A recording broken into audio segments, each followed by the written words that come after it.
Arestado ang isang lalaki dahil sa hawak nitong improvised na baril sa kahabaan ng Calachuchi Street, Barangay Wawat, Taguig City, bandang alas 6 ng gabi.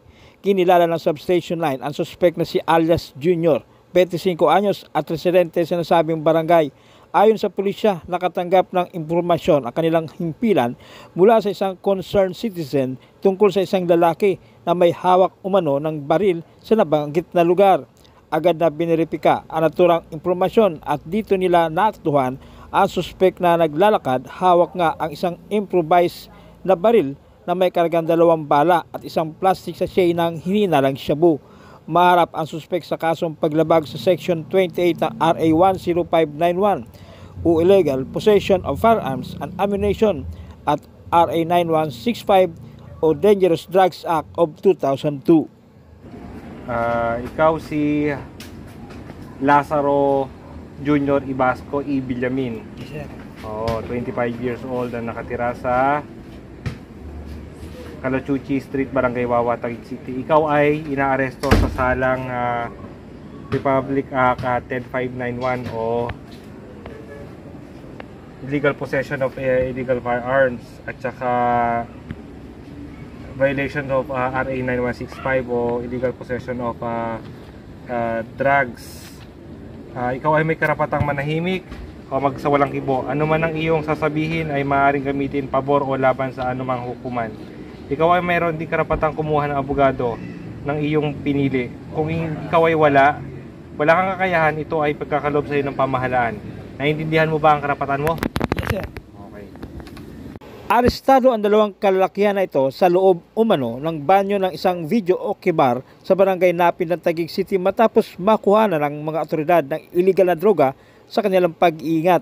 Ayon sa barangay Tanod, isang concerned citizen umano ang nagsuplong sa barangay na may kaguluhang nagaganap sa isang wet market at nang rumisponde sa lugar, inginuso ng concerned citizen na nagtakbuhan patungo sa video okay bar ang mga suspect. Agad na kumontak sa pulisya ang mga tanod na nagresulta sa kanilang pagkakaaresto. Kinilala ng Substation 5 ang mga suspek na sina alias Charlie, 19 anyos at alias Ruel, 18 anyos, kapwa naninirahan sa nasabing barangay. Dahil sa sinapit ng dalawang suspek, di napigilang mag-iyakan ang kanilang mga magulang at kaanak.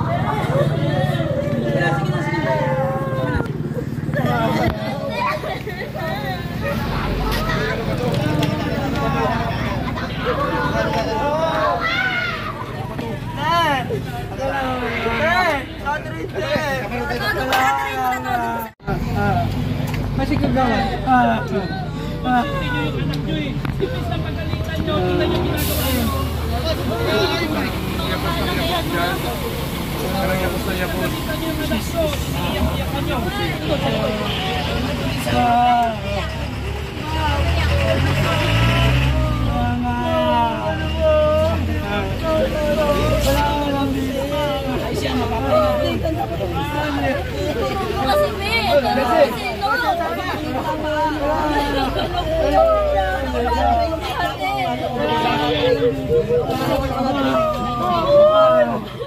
Nagpunta po sa barangay na humingi ng responde dahil may nagkagulo po doon sa wet market. Ngayon po, puntahan namin, kasama namin ng Black 5, na-identify ng babae na nagrereklamo na doon nagtakbuhan, doon nagkakantahan sa may video kayan. At nung sabay-sabay kami nagpuntahan doon ng mga pulis, nung pag-searching namin, may nakuha kami na ebidensya na siya yata siguro ng itong ano nyo, ginagawang drogahan ha. Gagawa namin ng report ng tindahan nyo.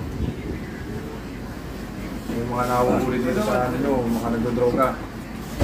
Ano mang hukuman. At kayo may karapatang kuha ng sarili ng tagapagtanggol. Kung wala naman, kayo pagkakaluban ng ating pamahalaan. Unawaan niyo ba? Good.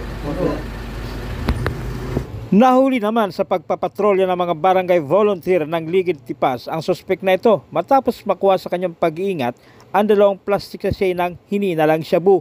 Kinilala ng Substation 5 ang suspek na si alias Epoy, 44 anyos at residente ng barangay Rosario, Silangan, Pateros,